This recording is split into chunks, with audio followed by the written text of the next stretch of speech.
So hello students of class 6, how are you all? I hope everybody is fine.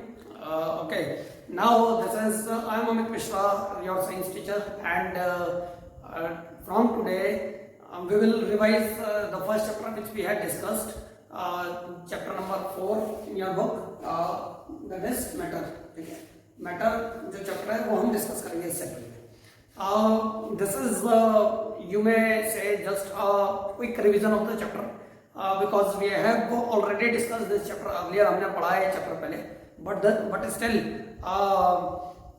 few of you joined late, due to which I will revise this chapter thoroughly to you, in form of questions and answers, and so that you can score good in your examinations. Okay, the coming examination, the coming test, monthly test you have. This chapter will come in those monthly tests, and these are the questions which you need to understand also, and which you need to learn also. Okay, so let's start with question number 1. First of all, I am writing the heading of the chapter. The chapter is matter. Okay, you people can take a screenshot of this whiteboard also. आप screenshot ले सकते हो इसका, ठीक है? And I forward you the image also, ताकि जो question आपने अगर कॉपी में नहीं कर रखे होंगे, ठीक है, मैटर चैप्टर में, इनमें से अगर कोई भी क्वेश्चन आपने नहीं करा हुआ है जो हम क्वेश्चन डिस्कस करेंगे आने वाली क्लासेस में, तो you can write those questions in your notebook as well. Okay, I give you the image of the this whiteboard as well. ठीक है, जो क्वेश्चन आपने नहीं करा है वो आप अपनी कॉपी में भी कर सकते हैं. So let's start with the question number 1. What is matter? Matter क्या है? And give few examples. ठीक है, उसके एग्जांपल बताते हैं. तो students, as we have discussed earlier, पहले पढ़ चुके हैं हम लोग, इसलिए मैं ब्रीफ में समझा रहा हूँ. When we define matter, we say that matter is anything which has mass and which occupy space. तो matter कोई भी ऐसी चीज होगी जिसका अपना mass होगा और जो space occupy करेगा. क्लियर है आप लोगों को? mass, ठीक है. आप जैसे एग्जांपल के तौर पर मैंने आपको ये समझाया था पहले भी कि कोई भी आप चीज दे लो, you can take anything which is around us. ठीक है, anything जो हमें दिख रही है या नहीं भी दिख रही है, जैसा हम पहले भी डिस्कस कर चुके हैं, वो सारी की सारी मैटर है. जैसे दिखने वाली चीजें क्या हो गई? दिखने वाली चीजें फॉर एग्जांपल स्टोन हो गया, पत्थर दिखते हैं हमें, वो मैटर है. ठीक है, उनका अपना मास है, वो जगह ऑक्यूपाई कर रहे हैं. शुगर हमें नजर आती है, आयरन, शुगर यानी जो घर में चीनी हम इस्तेमाल कर रहे हैं. आयरन हो गया, लोहा, जो घर में कई जगह खिड़की दरवाजे कई जगह लोहे का सामान नजर आता है, लोहा देखा है आपने, आयरन. ओके, वाटर हमें नजर आता है, मिल्क हमें नजर आता है. ठीक है, इनका अपना मास भी है, ये स्पेस भी ऑक्यूपाई करते हैं. मैंने एग्जांपल आपको बताया था जब प्रीवियस वीडियो लेक्चर्स में. ऑक्सीजन, हाइड्रोजन हमें नजर नहीं आती है, लेकिन ऑक्सीजन, हाइड्रोजन, कार्बन डाइऑक्साइड जैसी गैस हम लोग जो ब्रीद इन ब्रीद आउट कर रहे हैं, जो हमारे एटमॉस्फेयर में, जो एयर में प्रेजेंट है, ये सारी के सारी चीजें मैटर हैं. दे हैव मास, इनका अपना मास भी होता है, and they occupy space also, ये जगह भी ऑक्यूपाई करते हैं, as we have discussed earlier, है ना, जैसा हमने पहले भी डिस्कस करा था. तो इन्हीं को आप सॉलिड, लिक्विड और गैस में भी डिवाइड कर सकते हो. क्वेश्चन हम आगे भी करेंगे, लेकिन आप देख सकते हो कि स्टोन, शुगर एंड आयरन, ये सारे के सारे कौन से स्टेट में, जैसा हम लोगों ने पढ़ा था, क्योंकि रिवीजन क्लास है तो आप खुद भी आंसर सोच के बताओ कौन सी स्टेट में सॉलिड है, लिक्विड है, गैस है, बताओ. ठीक है, बिल्कुल सही सोचो आप लोग. ठीक है, तो ये जो है ये सारे के सारे हैं सॉलिड स्टेट में. ऐसे ही वाटर एंड मिल्क, बताइए कौन सी स्टेट में होंगे? सॉलिड, लिक्विड और गैस. Select one. क्या सेलेक्ट करा आपने? तो जो सेलेक्ट करना है आपको वो क्या सेलेक्ट करेंगे आप लोग? Liquid, water and milk are in liquid state as we have discussed earlier. ठीक है, जैसा पढ़ चुके थे. And oxygen, hydrogen, carbon dioxide, this all are gases. ठीक है, सभी सारी गैसेस. तो यहाँ से हमने ये भी सीखा कि हमारे नेचर में देखो है क्या, हमारे नेचर में सॉलिड्स हैं या लिक्विड्स है, गैसेस है. आप कोई भी चीज अपने आसपास देख लो, आप कोई भी चीज अपने सराउंडिंग में देख लो, anything which you will see in your surrounding, जो अपने आसपास देखोगे आप, आपको या तो चीज सॉलिड नजर आएगी कोई, या लिक्विड नजर आएगी, या गैस नजर आएगी. भाई यही तो चीज है. तो ये सारे के सारे मैटर है. इन सबका अपना मास भी है, आप उठाओगे तो आपको वजन लगेगा. इन सबका अपना, ठीक है, ये सारे के सारे स्पेस भी ऑक्यूपाई करते हैं. इनको रहने के लिए जगह भी चाहिए, रखने के लिए जगह चाहिए, चाहे वो गैसेज हो, चाहे सॉलिड हो, चाहे वो लिक्विड हो, है ना. तो ये सारे मैं एग्जांपल के साथ भी आपको बता चुका था, लेकिन आंसर कैसे लिखना है, this I am explaining you and the logic of the answer. Okay, now up to question number 2. What are properties of matter? अगर ये क्वेश्चन टेस्ट में पूछा जाता है कि प्रॉपर्टीज बताओ मैटर, तो students as it is mentioned in above question, जो ऊपर वाले क्वेश्चन में मेंशन करा है क्लियरली कि when we talk about matter, matter has two important properties. Matter की दो इंपॉर्टेंट प्रॉपर्टी होती है और वो हमेशा होती है, चाहे कोई सा भी मैटर हो, चाहे वो सॉलिड हो, लिक्विड हो या गैस हो। कौन सी properties? So the two important properties of matter are, so in this way you have to write the answer. तो first line you have to explain that how many important properties are there too. And number A, it has mass. it का मतलब कौन? Matter का मास होता है, ये उसकी important property है। And second important property is that it occupy space. Matter space occupy करता है, वो जगह उसको चाहिए होती है रहने के लिए। ठीक है, तो ये क्वेश्चन है, ठीक है, जो आपको आंसर इस तरह से लिखना है। ठीक है, अब now come to question number third. Question number third is define mass. हमने बोला ना matter it has mass. Mass होता क्या है? हिंदी में तो हम वजन बोल देते हैं मास को, लेकिन हम मास को डिफाइन कैसे करेंगे? दो it is a physics topic, ठीक है, फिजिक्स में ही पढ़ेंगे हम लोग, लेकिन क्योंकि अभी यहाँ पर मास वर्ड का हमने इस्तेमाल करा है, we are using mass word, so we should know what mass is and mention its unit. उसकी यूनिट मेंशन करो। अब ये यूनिट वाला टॉपिक भी फिजिक्स में आएगा आगे चलकर, लेकिन मैं ब्रीफ में आपको अभी समझाता हूँ यूनिट क्या होती है और मास की यूनिट हम लोग क्या लेते हैं। Mass can be defined student, we say that mass is the measure. Mass is the measure. Measure का मतलब, ठीक है, मेजर करना, नाप करना, नाप जिसे बोलते हैं हम लोग। जैसे कभी कपड़े सिलवाए आप लोगों ने? सिलवाए इसलिए बोल रहा हूँ क्योंकि कई बार हम रेडीमेड भी ले आते हैं। जैसे हम मॉल गए and when we go to mall we buy some clothes और those clothes are called readymade clothes. Okay, few clothes are tailored one. Tailored cloth किन्हें कहते हैं? जिन्हें टेलर सिलता है। तो जब हम कपड़े सिलाने गए, मान लो आप कपड़े सिलाने गए और घर में जब पहुंचे तो आपके दादा दादी जो आपका वेट कर रहे हैं, मान लो, ठीक है, या घर में कोई और वेट कर रहा है, तो वो आपसे पूछते हैं कि नाप दे के आ गए? नाप। तो नाप दे के आगे का क्या मतलब है? मेजरमेंट। मेजर, तो मेजर का मतलब होता है नाप। ठीक है, तो when we talk about measure we are talking about नाप। ठीक है, नापना किसी भी चीज को, मेजर करना, उसे मेजर कहते हैं लोग। तो मास भी एक नाप है। जैसे हमारा नाप ले रहे हैं ना वो, कि लेंथ कितनी है, ब्रेथ कितनी है, हाइट कितनी है, कपड़े की क्या रखना है, तो ऐसे ही मास भी क्या होता है? मेजर होता है। लेकिन किस चीज का मेजर, ये भी तो बताना पड़ेगा मैं, किस चीज का मेजर? तो measure of the quantity of matter. Quantity का मतलब अमाउंट। जैसे क्वांटिटी का मतलब देखो, एक एक वर्ड का मतलब क्रिस्टल क्लियर होना चाहिए, इसलिए मैंने हमेशा आपको बताया रटेगा कोई भी। ठीक है, समझना है सब, एक एक वर्ड क्लियर होना चाहिए। कोई वर्ड अगर मैं मिस कर दूं तो आप मुझसे पूछोगे। Got it? तो mass is the measure. Measure का मतलब ये है ना, कोई भी पूछेगा तो आपको मालूम होना चाहिए और समझ के, ठीक है, समझना ऐसे कि आप बता भी सकते। मेजर का मतलब नाप, किसका नाप? Quantity of matter. Quantity of matter में क्वांटिटी का मतलब अमाउंट। जैसे हम बोलते हैं ना, कम क्वांटिटी में, ज्यादा क्वांटिटी में। आज दूध ज्यादा क्वांटिटी में आ गया या आज दूध कम क्वांटिटी में आ गया, तो क्वांटिटी का मतलब क्या हुआ? अमाउंट। ठीक है, कि कितना है, उसे क्वांटिटी कहते हैं। क्वांटिटी किसकी क्वांटिटी? जैसे हम अभी मिल्क की क्वांटिटी की बात कर रहे थे कि दूध ज्यादा है कम है तो उसकी क्वांटिटी हो गई। ऐसे यहाँ पर क्वांटिटी किसकी? मैटर की। मैटर जब हमने पढ़ा, जिसका मास जो स्पेस ऑक्यूपाई करता है, सॉलिड, लिक्विड और गैस, उसको मैटर कहते हैं। तो quantity of matter, let me underline this. तो मास इज अ मेजर। ठीक है, मास मेजर है। किसका मेजर है? क्वांटिटी ऑफ मैटर का। ठीक है, क्वांटिटी ऑफ मैटर का मेजर है। और ये क्वांटिटी ऑफ मैटर है कहाँ? ये quantity of matter present in a body. किसी भी बॉडी में, हमारी बॉडी में, टेबल की बॉडी में, चेयर की बॉडी में, ठीक है, अर्थ भी एक बॉडी है, उसमें जहां पर भी कोई भी बॉडी ले लो तो मैटर बॉडी में प्रेजेंट रहता है, चाहे वो सॉलिड की बॉडी हो, लिक्विड की बॉडी हो, गैस की बॉडी हो। तो मास को जब डिफाइन करते हैं तो we say that mass is the measure. मेरे साथ रिपीट करना और समझना भी, एक एक वर्ड का उत्तर क्लियर होना चाहिए करना। मास क्या है? मेजर है। किसका मेजर है? क्वांटिटी ऑफ मैटर का।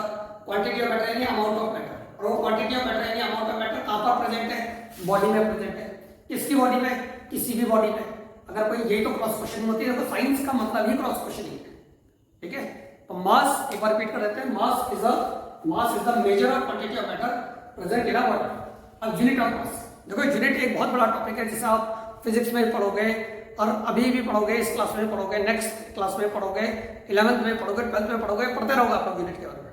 तो unit is an endless topic. लेकिन अभी मैं आपको ब्रीफ में केमिस्ट्री में यूनिट का मतलब बता रहा हूँ, फिर फिजिक्स में हम लोग इसी टॉपिक को डिटेल में डिस्कस करने वाला है आगे चलकर। यूनिट का मतलब होता है मेजरमेंट को नापने का तरीका। जैसा अगर मैं ये बोलूँ कि आपसे कि आपकी हाइट कितनी है, आपने बोल दिया मेरी हाइट है 4 है, तो बताइए स्टेटमेंट क्या कंप्लीट है? नहीं है ना। क्या बोलेंगे? मेरी हाइट 4 फीट है। अगर कोई ये बोल रहा है माई हाइट इज 4 फीट, तो then we will say that statement is complete. तो जब हम हाइट की बात कर रहे हैं और हाइट हम बोल देते हैं कि हमारी हाइट 4 फीट है, ठीक है।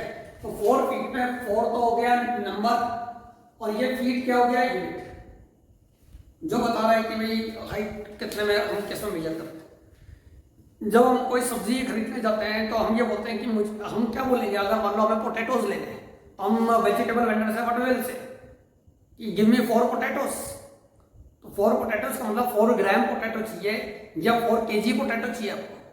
जब हम शुगर लेने जाते हैं किसी शॉपकीपर के पास तो हम क्या बोलते हैं, गिव मी 5 शुगर।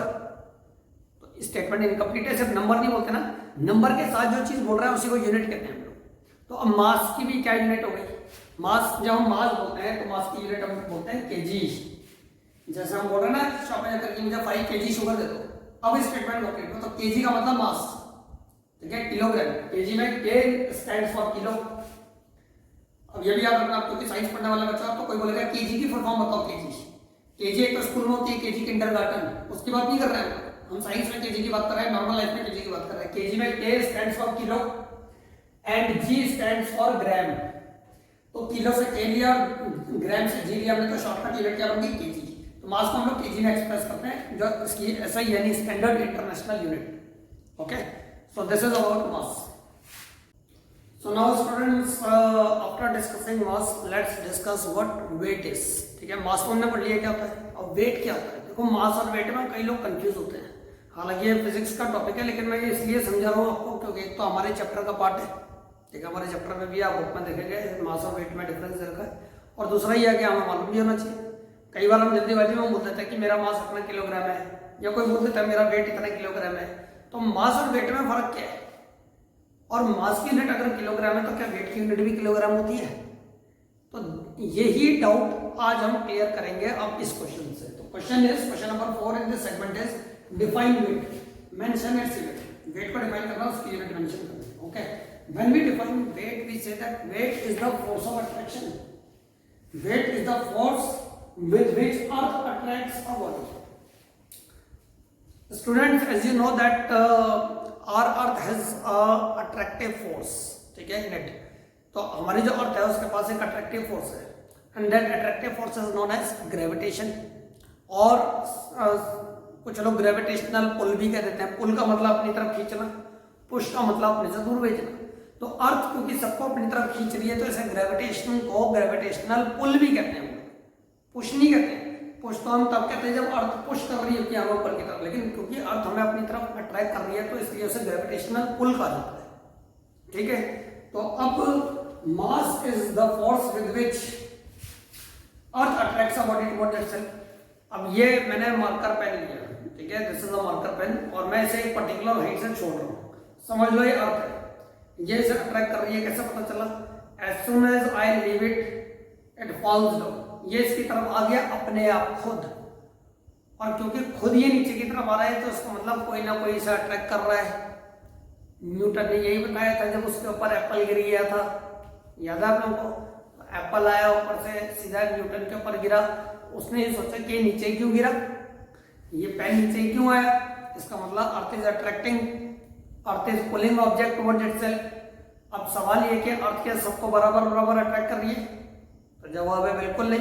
अब अगर ये मार्कर पेन को मैंने यहाँ से छोड़ा और इसको गिराया, इसकी जो नीचे आने की स्पीड है, ये डस्टर है, इसका मास अलग है, ठीक है, इसका मास अलग है मार्कर पेन से।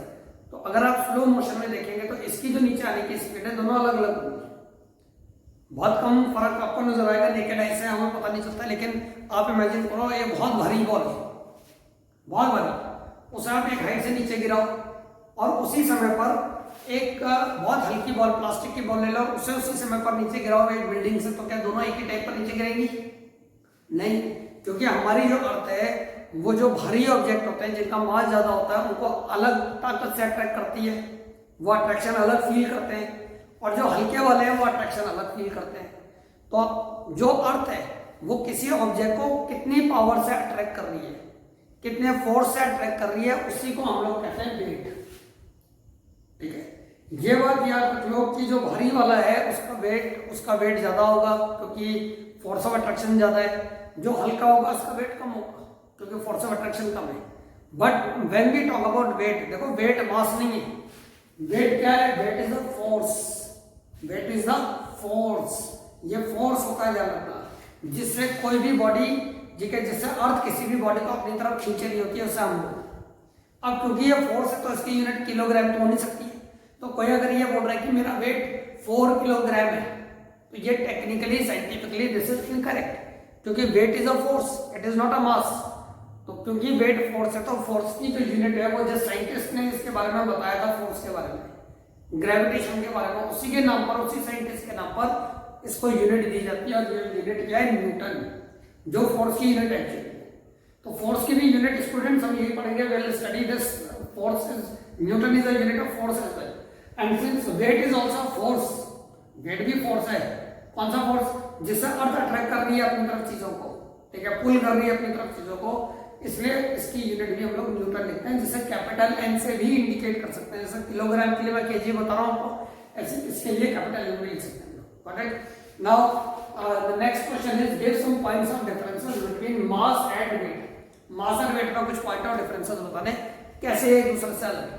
तो student, first difference is the definition of weight. ये टेबल मैंने बना रखा है, आप इसी तरह से टेबल बना सकते हैं अपनी कॉपी में, ठीक है। आई give you the image of this white board, ठीक है, जिसे आप कॉपी कर आप अपनी कॉपी में भी लिख सकते हैं, बिल्कुल एज इट इज तरीके से, ठीक है।